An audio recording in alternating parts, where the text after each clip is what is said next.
Hello, I'm Liviu Bolan and today I will show you how to install Ubuntu Server on VirtualBox. So let's get started. First, I will go to Ubuntu.com, the official website of Ubuntu operating system, and here I will choose Download Server. Here I will click on Alternative Downloads and Torrents, and here you will see a lot of options on different versions and download option and download links. From here I will choose on the BitTorrent section the latest LTS distribution of Ubuntu Server. So the latest LTS version is 14.04 and from here I will choose Ubuntu or Ubuntu Server LTS on 64-bit.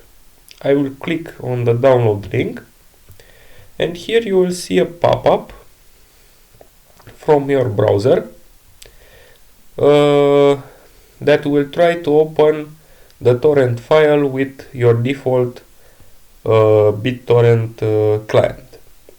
My BitTorrent client in this situation is Transmission. That is the default BitTorrent client that came with Linux Mint operating system. If you have Windows, you can use microtorrent, or you can install any BitTorrent client to open this file. I've already downloaded the ISO image, so I will click cancel. My ISO image is located into the downloads directory, as you can see here. After you've downloaded the ISO image, you have to go to VirtualBox Manager, and here you will have to create a new machine. So click on the new button, and here you will have to type the name of your newly operating system. So I will type Ubuntu Server 64-bit, and as you can see, the type and version are auto completed based on the name of the operating system. Click on next. Here you will have to choose the memory size. I will let the default as is, but if you have but based on your computer configuration, you will have to increase or decrease the amount of RAM that will be used. Click on next. Let the default as is for hard disk. Next, dynamically allocated, and here I will choose 20 gigabytes for the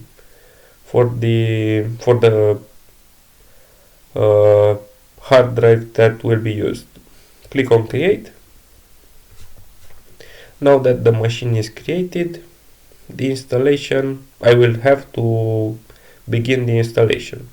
So I will click on the machine that I've just created and click on the start button. Here I will have to choose the ISO image that I have it on my downloads directory. Click and open. After this I will have to click on the start button, and the installation wizard is beginning. I will let the default as is for the language, English, and I will press the enter key. Install Ubuntu Server, and now the installation is beginning.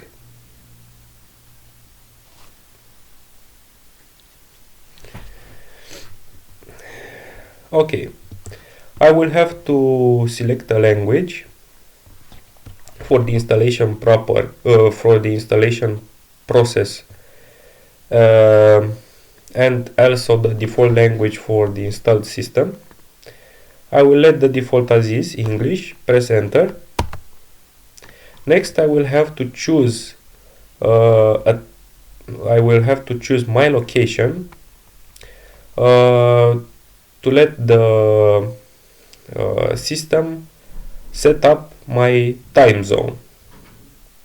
So because I'm from Romania, I will choose other, and from here I will choose Europe.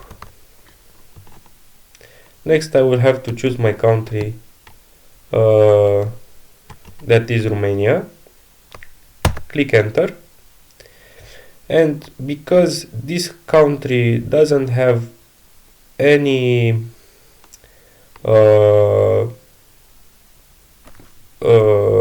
locales available, I will have to choose one. So I will use the default English US with UTF-8, press enter, and next I will have to choose my keyboard layout. I want to detect my keyboard layout, even I know that I have a English US keyboard. I will choose yes and hit enter, and next I will have to press one of the keys that I see on the screen. So right bracket R. I don't have this key on my keyboard. No.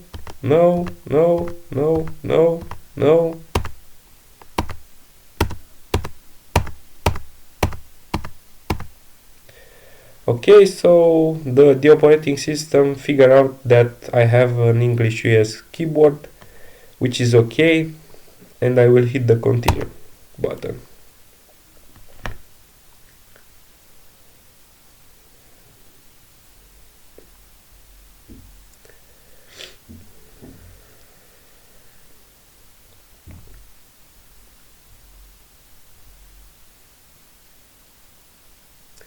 As you will see in this tutorial, I didn't cut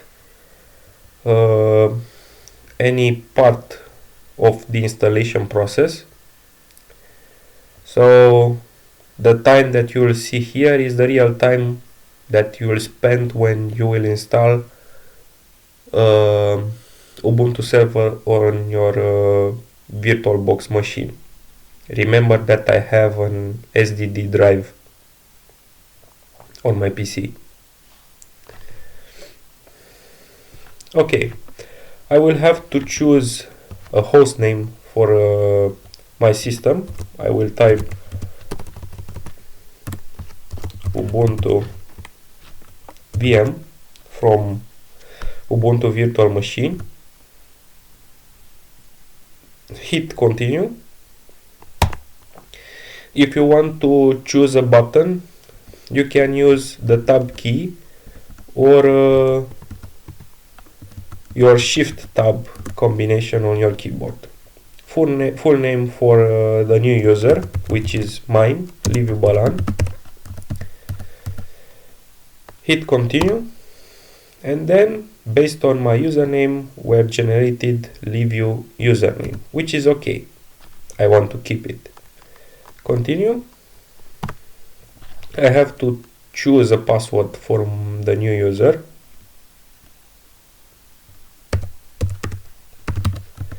Continue. Retype the password. Continue. This is a weak password based on Ubuntu algorithms. If you want to generate a good password, remember that you have to have at least one character, one digit, and one special char, and you have to generate a password with more than 6 characters. So this should be a good password.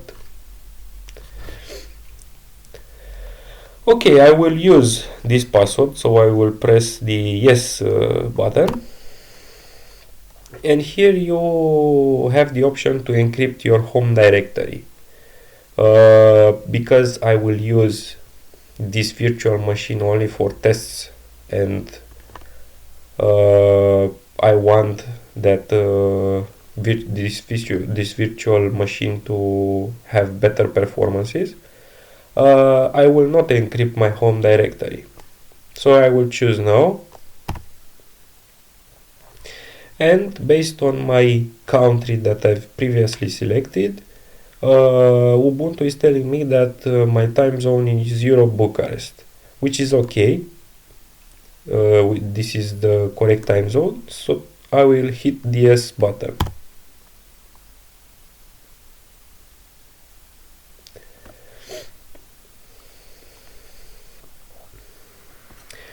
Okay, here you have to choose the partition scheme that you will use.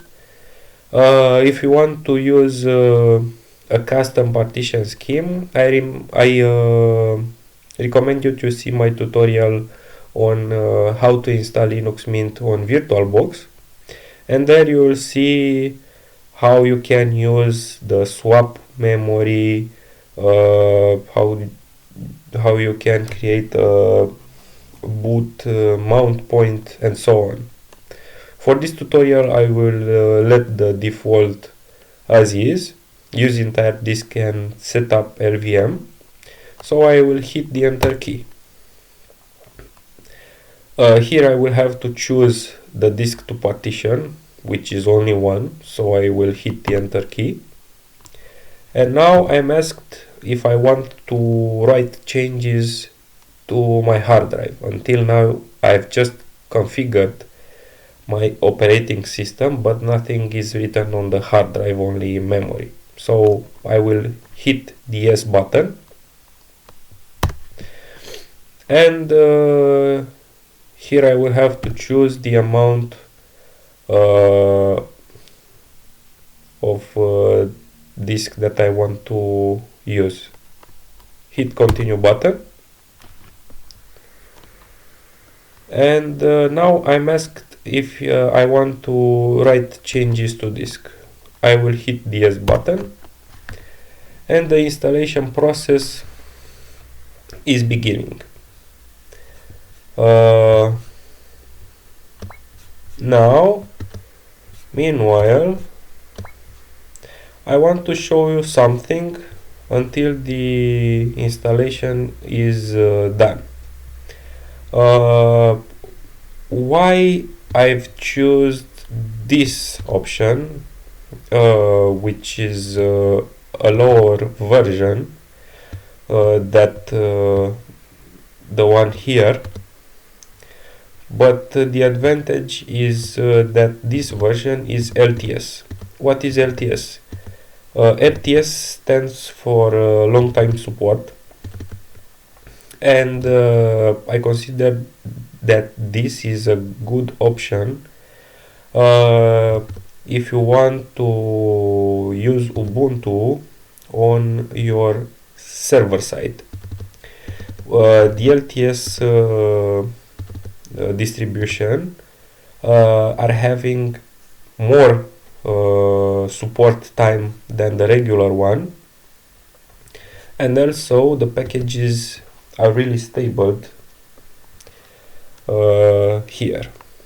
I have to choose some options here. This is something for HTTP proxy, but I don't want to use this kind of stuff now, so I will hit continue.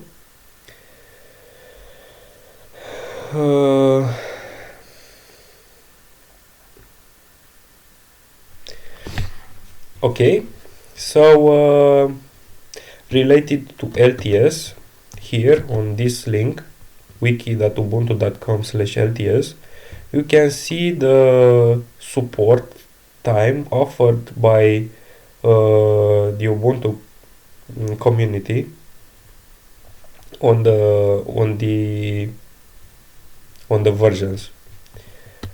If you look at Ubuntu 14, for example, the LTS version here, you will see that the support is until 2019, compared to Ubuntu 15 here, that even is released a year after, the support ends here. Okay, my wizard is telling me if I want automatic updates. I don't want automatic updates because I want to make my updates manually. Don't rely on this option. Managing updates on your Linux packages is different than on what you saw until now on Windows. So I will click no automatic updates. Here are some software that you can install related to your server, but I don't want to install anything now, so I will continue.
Here I'm asked if I want to install the grub bootloader, and I will hit the yes button.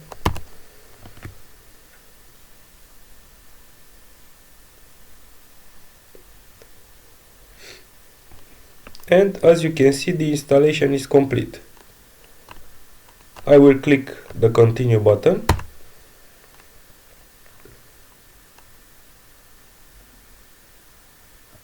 And a reboot is made on my machine.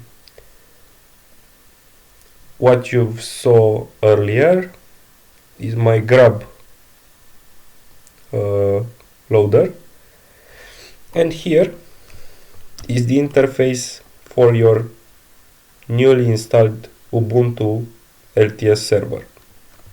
As you can see, no graphical user interface here, so you will have to use the command line.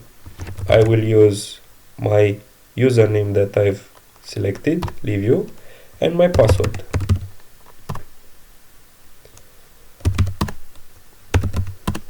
As you can see here, this is my newly installed Ubuntu server on VirtualBox machine. Thank you for watching. Bye bye.